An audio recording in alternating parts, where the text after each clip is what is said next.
I would like to thank Virology Education for having this virtual conference during a very difficult time, and the organizing committee for this wonderful opportunity to speak.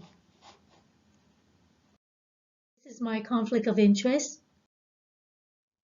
Invasive fungal infections are a leading cause of HIV-associated death. The mortality ranges from 30 to 70%. The UNAIDS has set a very ambitious target to reduce HIV mortality from 1.5 million a year down to 500,000 a year. We are currently at 1 million deaths per year, so we are far from this target. And even if we meet the 90-90-90 target, there's still a lot of excess mortality due to tuberculosis and fungal infection here that we need to address before we can reach this 500,000 target. Now, how are we doing in terms of meeting the UNAIDS target in our regions? In 2019, only 75% of people living with HIV know their status. Of those, only 60% are on therapy, and only 55% are virally suppressed.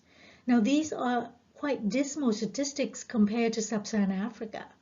If you look on the right, is the prevalence of people people newly diagnosed with HIV with a CD4 count less than 200 in light yellow.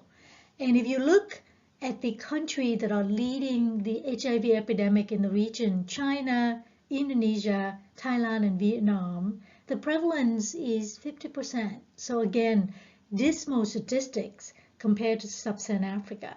So lots of work to be done to reduce mortality due to opportunistic infection in our regions. The number of people entering care with advanced HIV disease have not changed in our region over the last decade. And with increasing access to ART, there are increasing numbers of people who are ART failures and ART defaulters. There is one strategy to reduce incidence of invasive fungal infection, and that is to provide primary antifungal prophylaxis. This approach works in theory, but it is not practical because of side effects on long-term therapy, sometime more than a year. There's emergent problems of antifungal drug resistance, particularly with fluconazole azole drugs. The drug-drug interaction between these antifungal, antiretrovirals, and anti-tuberculosis therapy. And then there's a problem of cost. Who's paying for these? So there must be a new strategy for approaching reducing mortality. Cryptococcal meningitis provide a model for disease prevention. Now, we know that exposure to the fungus is unavoidable. It gets to the lung, to the body, and disseminates to the brain and cause significant damage. Joe Jarvis, 10 years ago, did a very elegant study that showed that cryptococcal antigen can be detected in the blood of a patient 234 days before meningitis developed. This creates a window of opportunity for pharmacologic interventions, and this is made possible by a simple point-of-care diagnostic called CrAg that can be implemented in the communities and is cheap and will provide very rapid results within 20 minutes. This approach has been supported by several cohorts in Uganda showing substantial survival benefit with fluconazole therapy in people who are asymptomatic CrAg-positive patients on the left. On the right, you can see a significant survival benefit in people who are asymptomatic with CrAg positive compared to symptomatic cryptococcal meningitis, both on treatment. So this says three things. First is that cryptococcosis can be detected early. Second, we must provide treatment. And third, we must provide treatment early before infection involves the brain and before it becomes life-threatening. Now, the investigators have shown that CrAg screening is highly cost-effective. A CrAg test costs $5 versus treatment for cryptococcal meningitis that costs from $200 in Uganda, $600 in Vietnam, $3,000 in South Africa to $70,000 in the USA. And the threshold at which screening is cost-effective is as low as a CrAg prevalence of 1.5%. As you know, the median prevalence of CrAg positive in the low and middle income countries is about 6%. So we're far below the threshold at which screening would be highly cost-effective.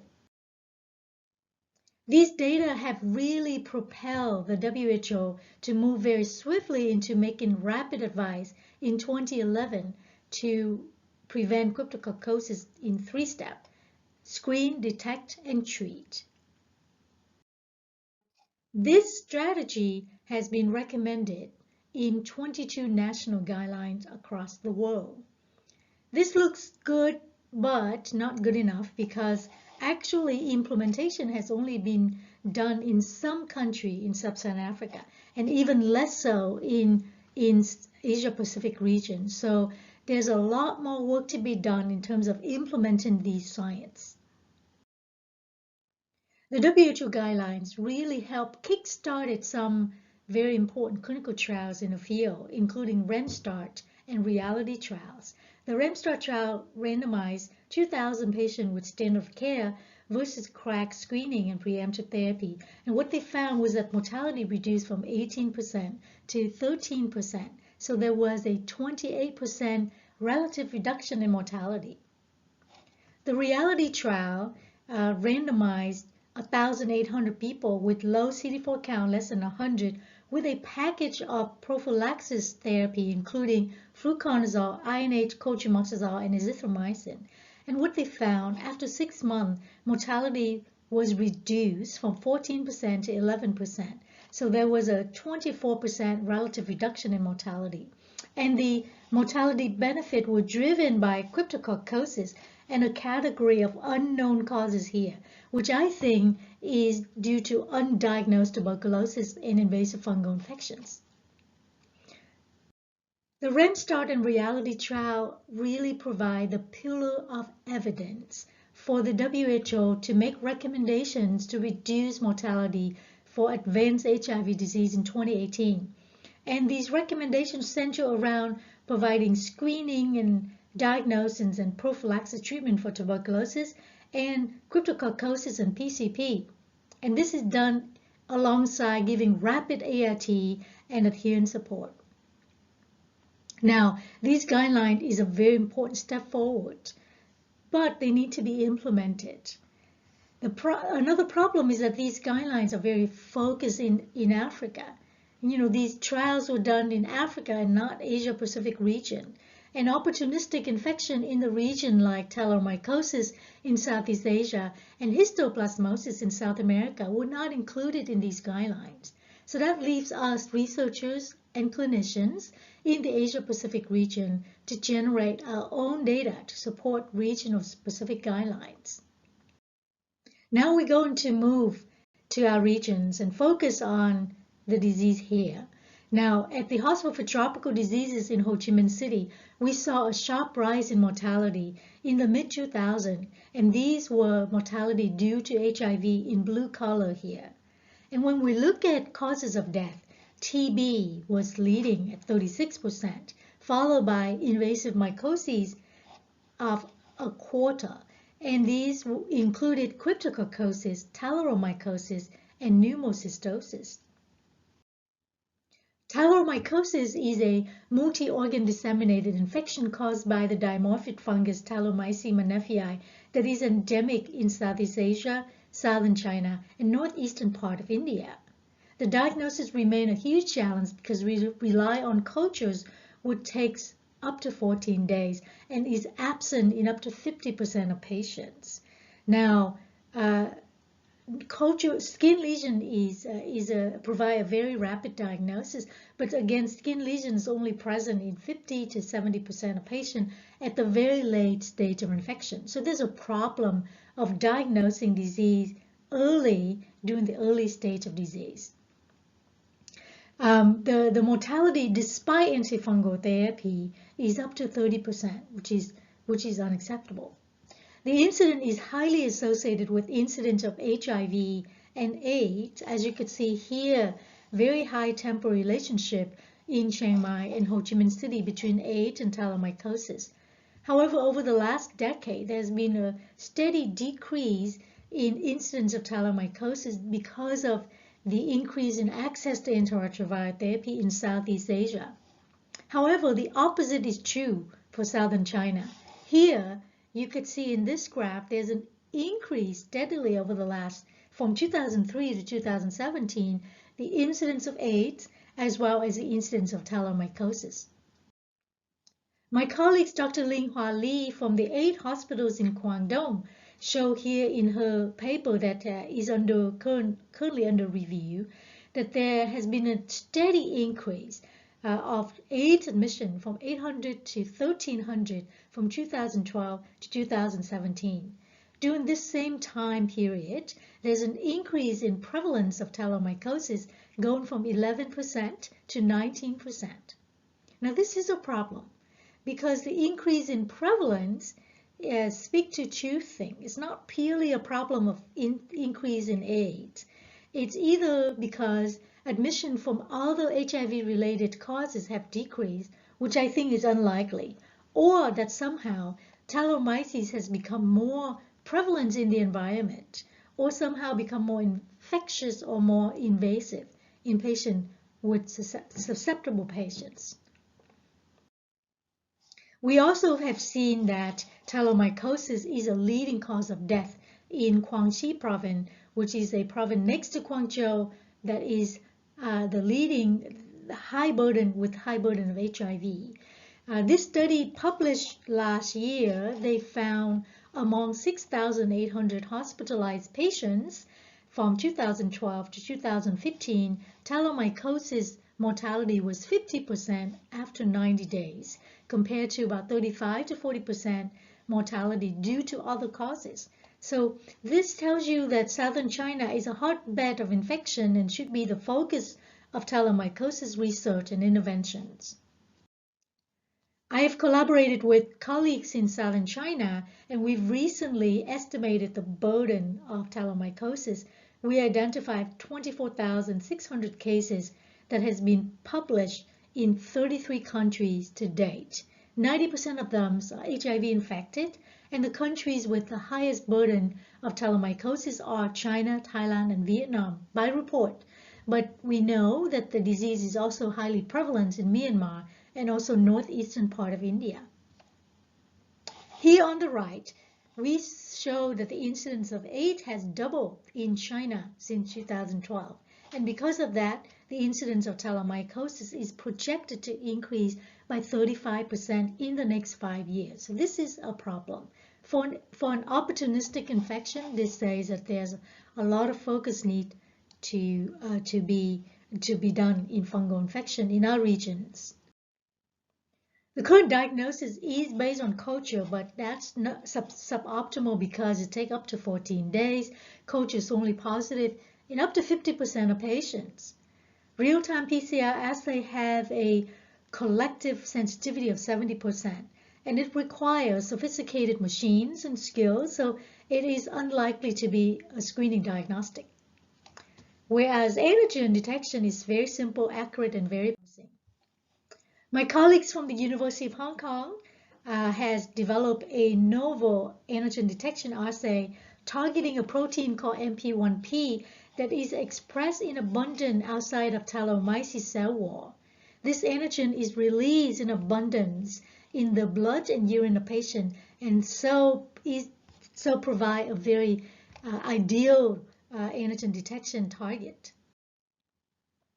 We have validated this assay in Vietnam in a cohort of 372 culture-confirmed Talaromycosis patients and in 517 control who do not have Talaromycosis. We found a sensitivity of 86.4% compared to 72.8% of blood cultures, so superior sensitivity. And it's also superior because this test has a 6-hour turnaround time compared to a 5 days turnaround time for cultures. And so this provides a very exciting diagnostic for early diagnosis that allow early treatments and perhaps reducing mortality for symptomatic patients. The commercial version of this test has been developed and approved in China for clinical use. So that is very exciting because this is now allow people to actually do a lot of testing and generate data. My colleague, Dr. Linghua Li, recently used a commercial test and screened 230 adults entering care with low CD4 count at her hospital. And she found a prevalence of 20% TM antigenemia compared to a prevalence of 3.4% CrAg prevalent. So clearly this tells you that there's much higher burden of Talaromycosis disease compared to Cryptococcal disease. She also found that 98% of antigen-positive people went on and have culture-confirmed disease. So again, speak to a very good diagnostic value for this antigen test. Now, in asymptomatic people starting therapy in China and Vietnam, this study that was published in 2015 showed that among 8,000 outpatients, the prevalence of TM antigenemia was 9.4%, and this is in Guangxi and Guangdong provinces of China. We recently did a similar study. We took advantage of the CrICS cohort study funded by the CDC to screen for cryptococcal meningitis in 22 clinics across Vietnam. These were 1,000 outpatient asymptomatic with CD4 count less than 100, and the prevalence of TM antigen was 4.2%. Again, these are asymptomatic people. The prevalence of CrAg was 3.4. Again, tells you that the burden of Talaromycosis is higher than the burden of cryptococcal meningitis in these two countries. What we also found is that Talaromyces antigen was an independent predictor of death after 12 months and independent from CrAg positive and CD4 count and age. On the right is a Kaplan-Meier curve to show you the mortality of 30% in TM antigen positive people compared to TM antigen negative people with a mortality of 9%. So what this tells you is that we should be screening for these two fungal infections even in asymptomatic people starting antiretroviral therapy. By doing so, we hope to provide preemptive therapy and reduce mortality in these people. We also have evaluated the study in a prospective study. At the Hospital for Tropical Disease in Ho Chi Minh City, we screened 533 people who were symptomatic, hospitalized at our hospital with a low CD4 count from January 2018 to July 2019. We followed these folks over 6 months for development of culture-confirmed disease. What we found was that the sensitivity of an antigen was 97.5%. Collectively, doing it in all sample, compared to a sensitivity of all cultures of 85%. So this is statistically significant. The specificity is 96.5%, so it's also very high. Here I want to tell you that urine specimen provide the best non-invasive specimen for TM antigen diagnosis, with the lowest false positive and false negative value compared to sera and plasma. And the sensitivity was the highest at 95%, and the specificity was the highest at 99%. When we combine testing plasma and urine, the sensitivity increased from 95 to 97.5%, but we sacrificed sensitivity from 99 reduced to 96%.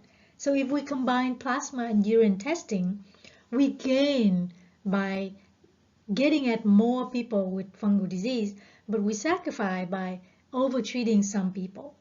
And I still think that that is a very important strategy to combine plasma and urine because of the high mortality. We also found that the antigen was detected up to 16 weeks prior to culture become positive in people who were antigen positive and culture negative at enrollment. So this is exciting because it means that we can detect disease much earlier than blood cultures can. We are now very excited to be funded by the NIH to conduct a multi-center screening cohort study of 1,400 people who are asymptomatic, also symptomatic, in hospital versus outpatient, we're going to be screening for Cryptococcus, Talaromycosis, as well as histoplasmosis. And what we hope in the next few years is to provide the evidence to support an intervention of preemptive therapy so that we can prevent disease from developing and so that we can substantially reduce mortality due to these fungal infections in Southeast Asia. We're also funded by the NIH to work with the company IMI, who developed the CrAg test, to develop the same point of care for Talaromycosis. And we hope to work with an investigator at Duke to develop a multiplex point of care platform where we can test for both of these fungal infections, even for histo, in one single test. By doing so, we can provide it as a package of care for patients with advanced HIV disease, screen for these fungal infections, and provide preemptive therapy before they become deadly. So in conclusions, TM antigen detection is superior to cultures in sensitivity. It can be detected 4 months prior to culture turning positive and is an independent predictor of mortality. So rather than doing nothing or giving primary anti-prophylaxis for everybody, we advocate a diagnostic-driven approach of screening and providing preemptive therapy to prevent cryptococcosis and Talaromycosis. Hopefully, this strategy can also be tested in South America for histoplasmosis. This approach is highly cost-effective and is likely to substantially reduce HIV-associated morbidity and mortality in Southeast Asia.